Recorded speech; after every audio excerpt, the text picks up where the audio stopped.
I don't think. I'm talking out of school. But if they could, then you could figure out how to correct the problems that already exist. If you can't, it's going to eventually get to that point. If we keep living like we're living, it's going to get to that point where it's 100% of us. And that sounds crazy for a lot of people because they don't have autism right now. Right. But if you're dealing with 1 in 12, 1 in 12 is not far from 100% when you go from 1 in 10,000 to 1 in 12. That's nuts. Yeah. That's a nutty progression. That's a nutty acceleration of something. Yeah, we're being poisoned.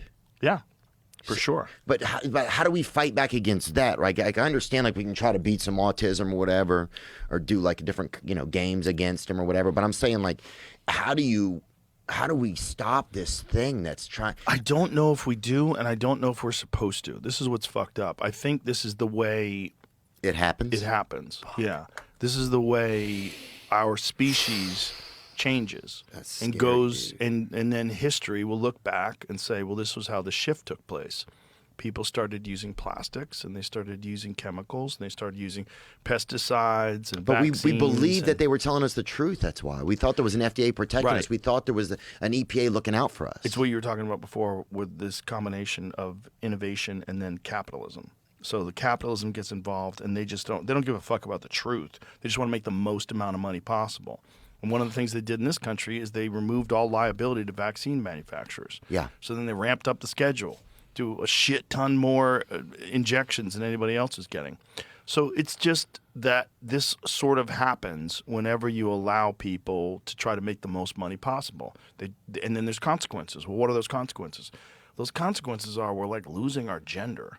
We're becoming feminized and weakened and like physically weaker and less fertile for women, less fertile for men, less babies happening, more miscarriages happening. Which fits in with, honestly, the media arm of that is Hollywood pushes a lot of these like agendas that are like trans-based and like, whitey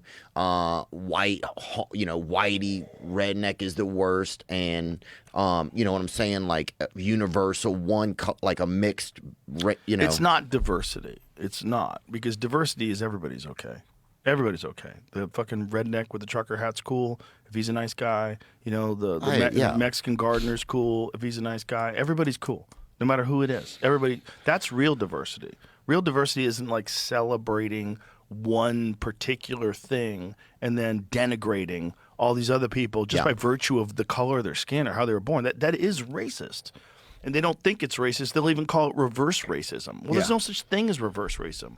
It's racism. And these people that say, oh, no, racism is power and influence. Like, no, it's not. No, it's not. It is unjustly looking at someone and making a judgment call on someone just based on immutable characteristics, and just based on the color of their skin or where they're from or what their religion is, and not valuing people as individuals, unique individuals that just happen to be from a particular, their origins, their ancestors, or from a particular part of the world. So fucking what? Yeah. So fucking what? Let all that shit go. It's dumb. Well, and most people know it's dumb, and they feel it's dumb, and I think that kind of shit's changing. Dude, have you seen Country Hoodlums on Instagram? No. Let's go. Bring them up. What is it? This is like the place that I grew up. Sometimes people are like, Theo, what was it like where you grew up?